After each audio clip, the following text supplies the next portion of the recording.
Oh, we did it. And I will stop messing with the background over here. We got it. Yay, we did it. We're slightly savvy people on this Tuesday. Slightly. Slightly. You know what? What is it? Just 1% better every day.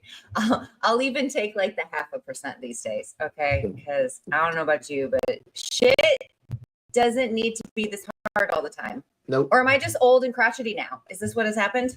I am also in the same boat. So I feel like it's a 50-50 split of I'm just old and crotchety, but also everything's on fire. Valid. So hi, welcome to Tuesdays with Tori, where we're old and crotchety.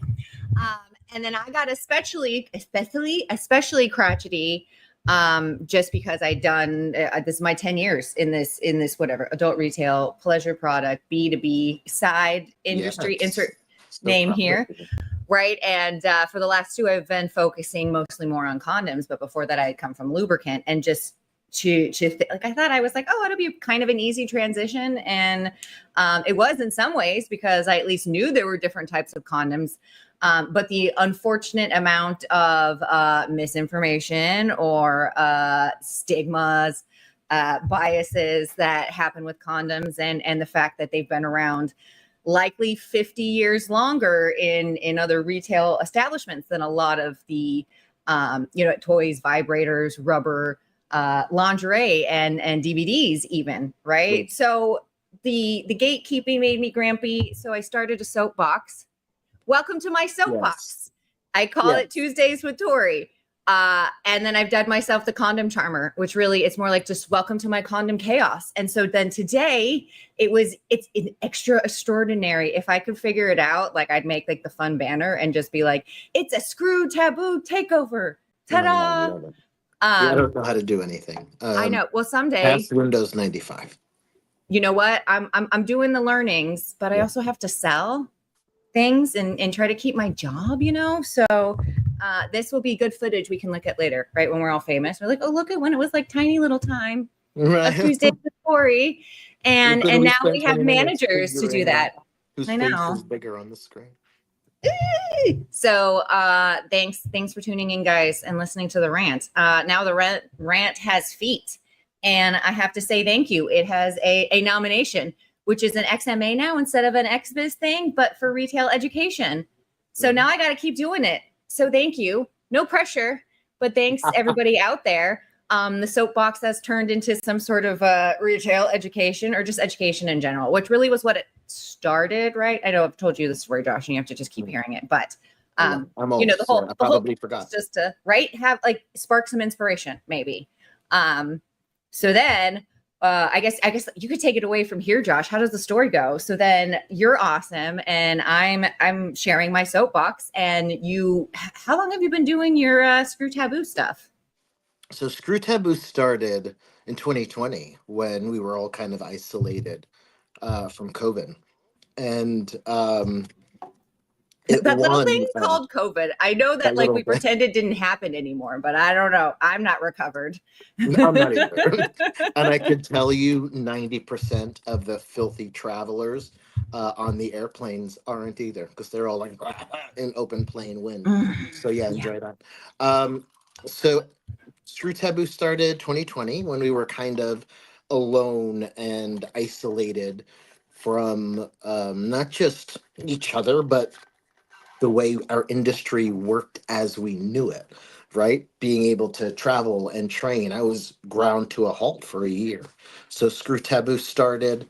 Then while I was home, it was massive. We did videos often. It won an XBiz award for education program.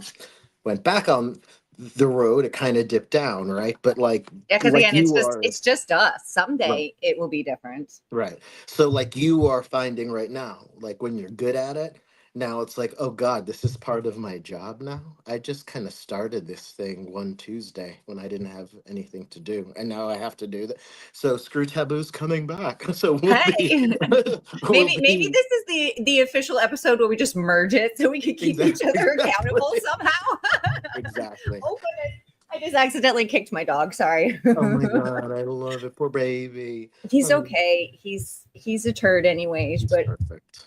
you know, when the world gets grumpy and I don't even like myself, I have to remember Pokey likes me. So Pokey does like you. Pokey likes you guys too. Go on, Josh, with your Screw Taboo life. But one of the things I had really realized or learned is that there's kind of a demand for this talk sex with Sue Johansson vibe that this generation don't know nothing about. They don't realize that they're craving that connection, right? Us Gen Xers going back to, after 9 o'clock on whatever day she was on, clung Do to you the know where two. your kids are? Exactly. Like, we all got to understand. I don't know how we made it. Our parents had to be reminded that we existed. There are no commercials right now reminding helicopter parents and gentle parents. Did you No, know you have kids? it's the messaging they're getting is, have you updated your child's Apple chip or whatever? Right, exactly. That you shoved in their ass at birth.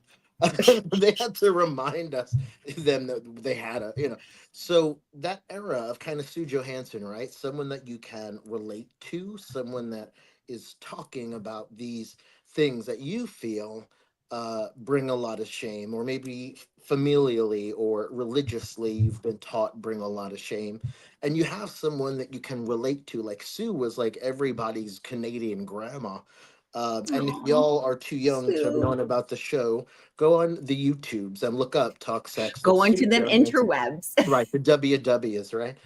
Look up Talk Sex with Sue Johansson. It was phenomenal. She's why there is the Dad Bodom. I could tell you that because I remember as a little kid and as an adolescent looking at folks like Sue Johansson and Dr. Ruth and realizing that maybe the way I feel isn't so terrible, or the way I feel doesn't make me whatever.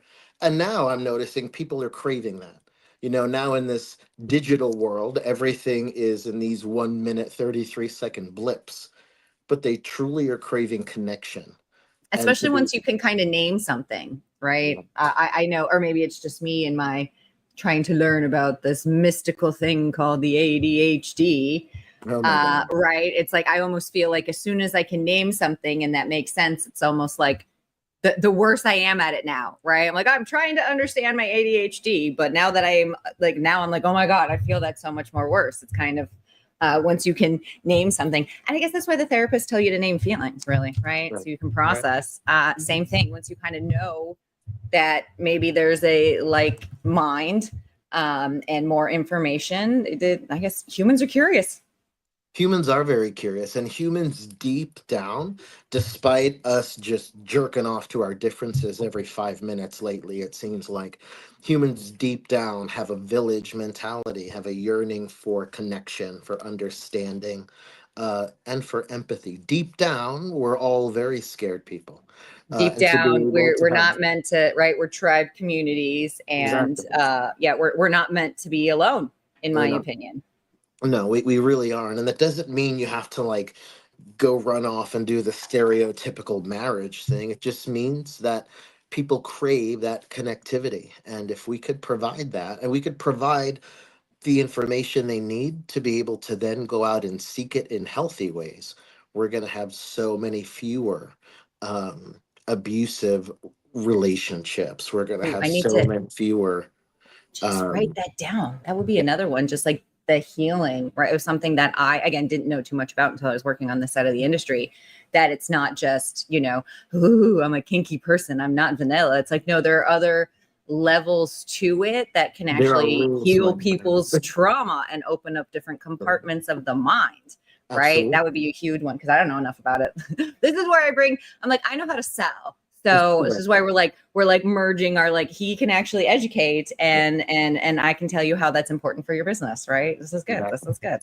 And people want, like, especially when it comes to kink and BDSM, it comes to what they consider to be taboo. People want to understand.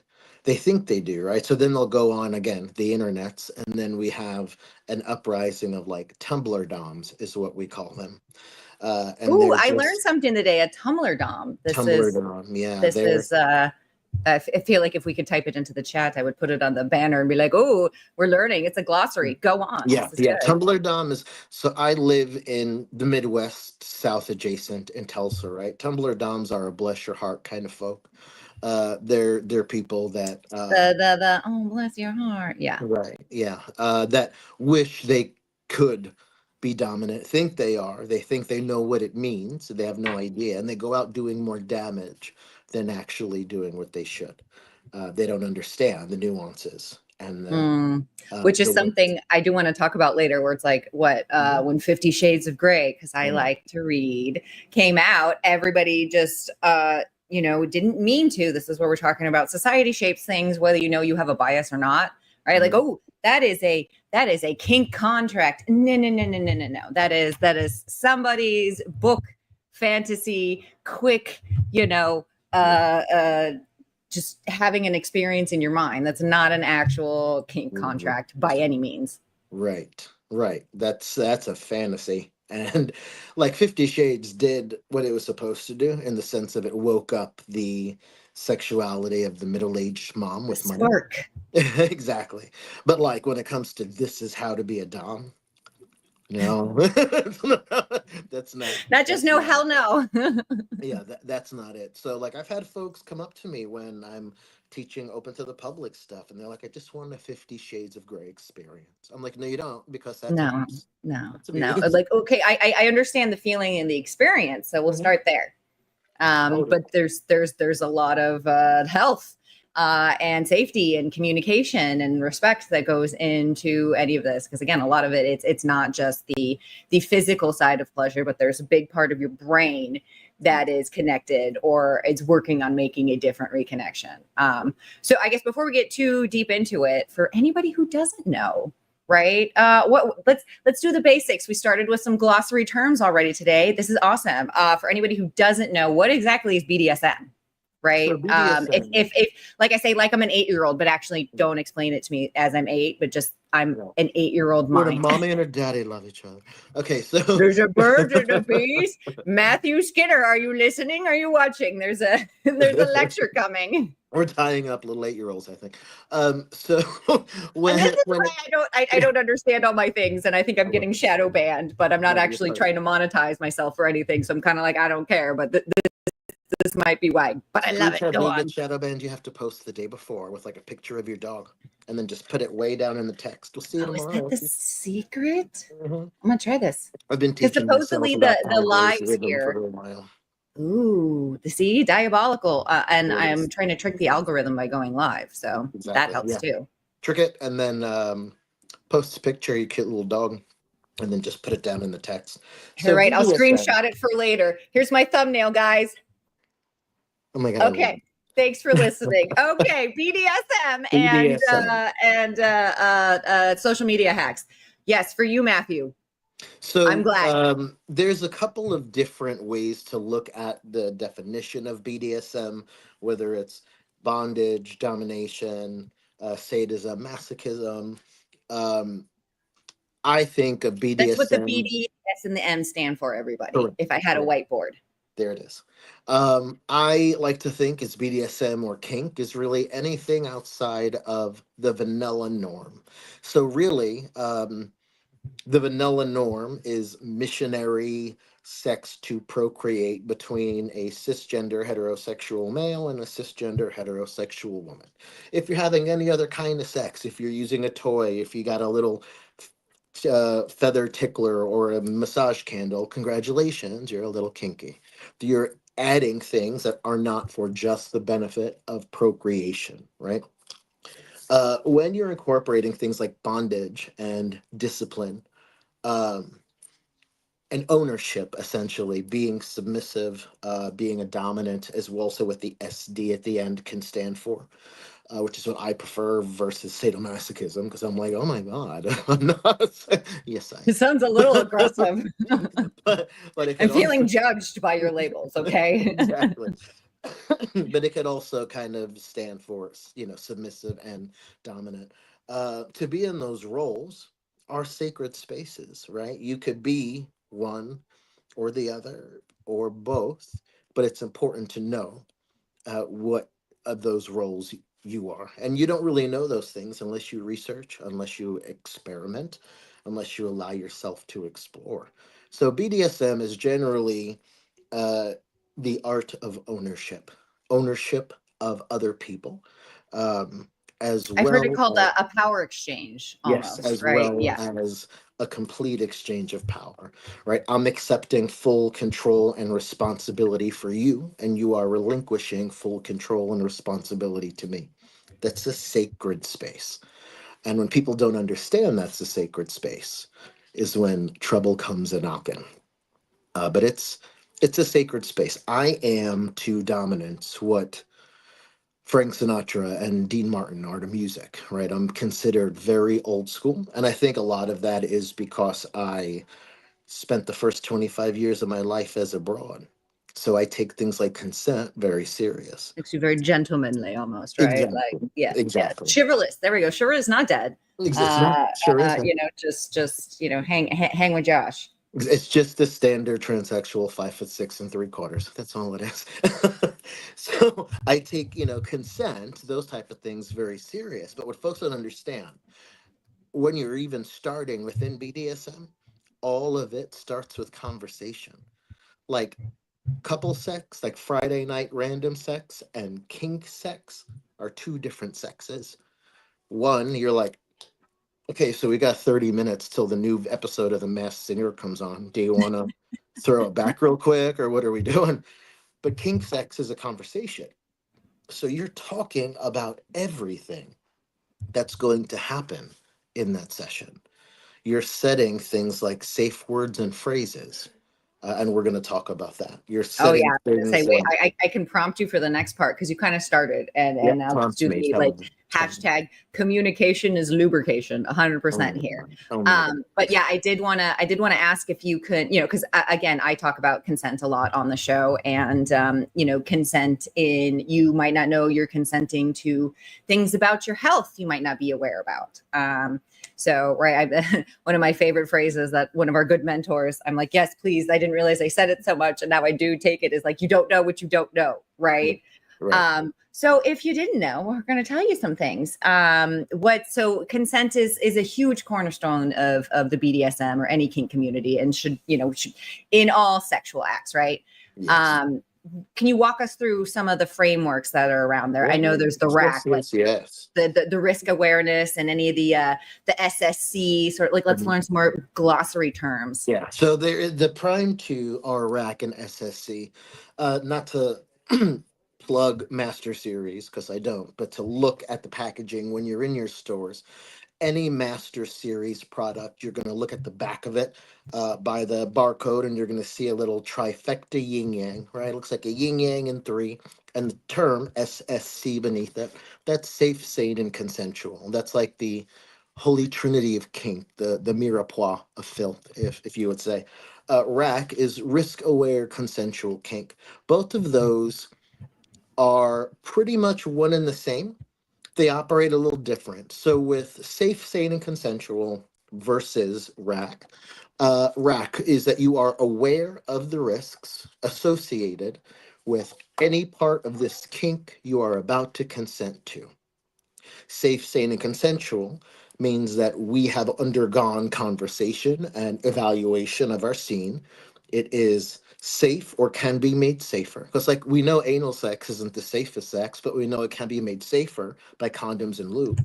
Oh, Right? and hey, guess what? It is now it is now a sex act per the FDA, right? So little tidbit, people, I used to have to do paperwork for items that, the back would still say, hey, for penile and vaginal use, even though the label might say anal, because it just wasn't. It's like when you try to talk to your medical insurance. There was no code for it. So this is where I give props to One Condom, because they actually went through and did the testing for 3 other condoms, and we have the backdoor pack for that. Yes, can you and should you use any condom in the backdoor? Absolutely. But also these guys just went and spent the 10 years and the $1 million to do the testing. So I will give them props for that. Absolutely. And quite frankly, they're like, well, I can't feel it, or it doesn't fit, or it's 10 to 1 a bunch of bullshit, right? Just put the thing on, because you're really not going to be able to feel your dick when you got cauliflower growing off the edge of it, right? So just like, you got a whole long life to live. Right. Don't just cover it on up. Oh, what was the other like super toxic thing I heard recently that's like going around? It's like, well, we shouldn't have to use a condom because like we shouldn't be having sex if you don't trust me. I'm not dirty. Right. And that's also a bunch of bullshit. Again, you don't know what you don't know. Exactly. Thank you for the rant. See, this is why we have the soapbox. I'm Okay. Here for it. I feel the exact same way about it. So with safe, sane, and consensual, when it comes to consent is like fries. I like fries. I like French fries. Okay. It is freely given. It is fully revocable or reversible. It is informed. It is enthusiastic, and it is specific. So, freely given means you are not coerced. It's not like, okay, or you're not maybe given a substance. It's free of your full free mind and will. Okay. It is revocable and reversible, meaning just because you said yes doesn't mean it means yes. You're allowed to change your mind. You're allowed to change your mind. And if someone does not have the control over themselves to be able to stop immediately, I don't care if they're 3 minutes from a nut, 3 pumps from a nut, and you say the word, not if your they don't problem. have the control to stop immediately, then they don't have the control to control you. They don't have control of themselves. They can't control you. Simple as that. And safe words and phrases are not things to be looked down on. I encourage folks to deploy them when needed. Uh, it is informed, meaning you know exactly what's on the table. That's where things like hard and soft limits come in. I don't use the term limits, I use the term stops, because I don't do the speed limit. It's more an artistic interpretation, right? But I stop at stop signs and at red lights. So in our mind, limits are meant to be pushed, stops are not. So I just use the term stop. Hard stop versus a soft stop. What is it? Let me tell you about it. A hard stop is something you will not do under any circumstance at all. You don't want no part of it. A soft stop is something you don't normally engage in, but you might.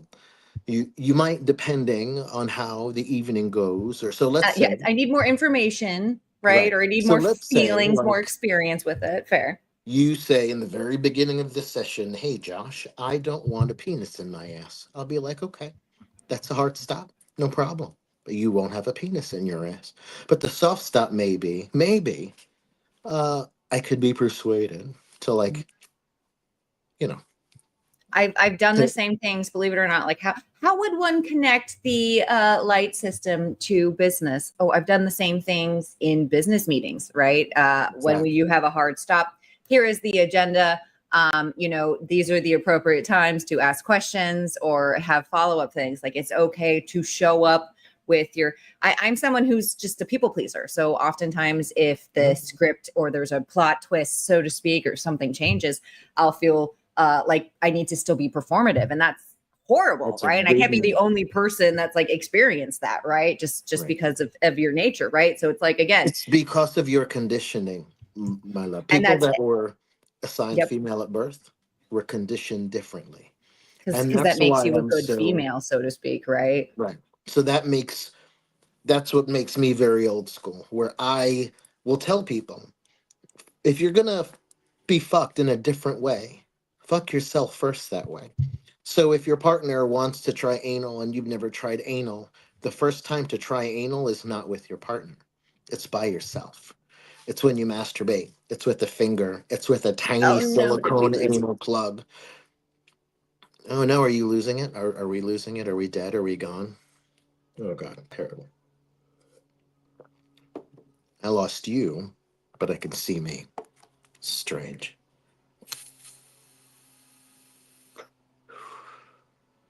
Am I still talking, Tori? I'm going to keep talking because I feel like I can still. If you can comment, let me know if you can still see. Matthew, let me know especially what the fuck if we can still see what's going on. But it is super important to kind of drop that. You're still going. Perfect. Thank you, Francine. So it's super important to just kind of drop that mentality of I've got to, right? One of the bye, see you later, bye, Tori. So one of the things that as folks that are assigned female at birth, especially I'll hear from like middle-aged women, folks that are in their 40s, my age, right? My generation, they'll come up to me and be like, okay, well, like he wanted to try anal, but it hurt and I hated it, but I didn't want to disappoint him. I don't want to be a disappointment. Uh, we're done with that era, besties. This is your own your shit era. So going in and being able to actually try something yourself. If you don't like a finger in your ass when you're masturbating, you're not gonna like a dick in your ass when you're having sex. Simple as that. I've just been chatting. I've just been going on. They could still hear Well, it. You're good. I'm sorry. Don't Thank worry. you. Keep chatting. This I is why got you you're like there. a co-host ish at the moment. Sorry. I Apparently, got I you. pay for the internet and it likes to drop me.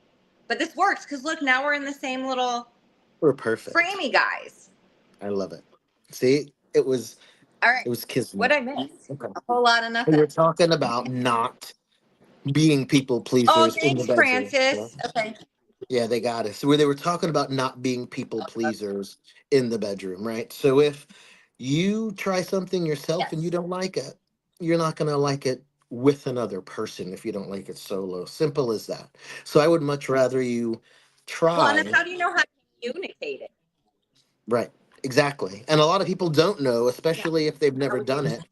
You're trusting somebody that also wants to try something, to do something to your body that you're not sure how it's going to feel. You're not sure if you're going to. So we're going to stop that by just doing the thing first. Okay. So you are 100% informed when it comes to knowing what those hard and those soft stops are. You go into this scene knowing, okay, there's not going to be a dick in my ass. There sure isn't. But if the night goes a certain way, there may be a finger. And I've agreed to that, and I'm mentally prepared for it, and I know about it. But there will never be anything bigger that was discussed. So it's informed, it's enthusiastic. So it's a hell yes. Like, hey, you want to fuck? Hell yes. It's enthusiastic. It's not a, you know, um, It's the green I guess light. so. Right. It's not a, I mean, yeah, yeah. I guess so. I mean, sure. It's not that. It's not 20 no's and a yes. It's not it is an it's a hell yes. And if it's not a hell yes, it's a no. Simple as that. And it is specific. Just because you allow me to do something to your body today doesn't mean I'm allowed to do it tomorrow. It is specific to this time, this moment, right? You may decide you want me to take this thing back here off of my wall, right there. It's alligator skin, by the way. It's gorgeous. And beat your ass with it today. But tomorrow, you might realize that, your butt cheeks hurt a little bit and you don't give me consent to do it tomorrow. It's specific. And your body, your autonomy is what matters the most. So, when consent falls under the line of fries, rack and safe, sane, consensual are the same thing because the thing that is the commonality between the two is the consent part. So consent is huge. You're going into this scene having a conversation with your partner, knowing what will and what will not be breached. You're given the opportunity to establish safe words, phrases, or gestures. All of those things are important. So let's say you might want to use pineapple, right? That's my safe word. It's pineapple. Great. We're going to set it as any fruit or vegetable, anything that grows that you can eat, okay? Because let's say I do some super freaky shit and you're triggered, and in that moment of trigger and anxiety, you forget that one word. Stop or no mean nothing in the dungeon. They mean nothing because those aren't the words discussed. But if I hear you scream avocado or kumquat, I'm gonna know this is the stop. If I've got a ball gag in your mouth, it's my responsibility to either have you face me and not have a blindfold on so you can do this, because this is not a natural look, right? Now, if this is your cum face, you're screwed. I'm sorry. But nobody's going to blink once with one eye and then with the other, right? It's my responsibility to keep Not hand usually. down. Right, right. If you're having a stroke, oh my God, I'm sorry. To keep a hand out and tap out. Is there it's like, yeah, okay, that's part of the safe Three words. taps. I'm Yeah. unwell. There's always going to be multiple opportunities that we discuss. These are going to be options to tap out. If my submissive is also a partner, the safe word is going to be my name because I'm not addressed as my name in a dungeon space or during a scene. If you say my middle name or my last name, everything stops. Josh, that doesn't mean anything. But if you say David or if you say Ortiz, everything stops because now I know, right, that you were triggered in some type of way, that it brought out. And as a Dom, I encourage using those things. If you feel at any moment like I just need a second, a lot of folks use red, yellow, Yeah. green, like traffic lights. I am here for that. Red is stop. And folks are like, yeah, but that's not sexy. Yeah, it is. It is 3 words. Where we at? That's it. All you got to ask every 10 minutes, where we at? And your sub is going to say red, yellow, or Yeah. green. Red, stop. Yellow, stay where you're at. Don't speed up. You know what I mean? Don't go any faster. You're welcome to slow down a little bit even. Yep. And green is progress as you would. Continue, ramp up, whatever it is. Those 3 words every 10 minutes aren't going to stop the flow of sex, but they're going to ensure that both parties are having the best time. Aftercare. Yeah, if anything, yeah, back to the communication is the lubrication part. If anything, don't you think you're going to have better sex when you can actually lean in and understand how other people are truly feeling instead of having to second guess it later or feel Right. like someone's got ammunition against you or what have you? Because again, it does Right. happen. Right. It just makes it that much more. I don't know. The vulnerability is scary, but welcome to relationships. Vulnerability is terrifying. And, you know, especially giving yourself to somebody in such a way as an adult. Now I'm, as a descendant of slavery, I see it very as sacred and as spiritual as it truly should be, the ownership of other people. I take care of the things I own. I own my home. uh I'm getting ready to go fill gaps and cracks and winterize it because I take care of the things I own, right? I own my Ooh, truck. That's that, Midwestern dad I shit. can't help That's a myself. bunch of It's oak that. going on. That's a bunch of I oak can't help going myself. on. Wait, was that caulking? It is caulking. It's cream Is that your color. caulk? Was that caulking? It's Is, it's my I was gonna cream say, is it color white or caulk. black caulk? I got it.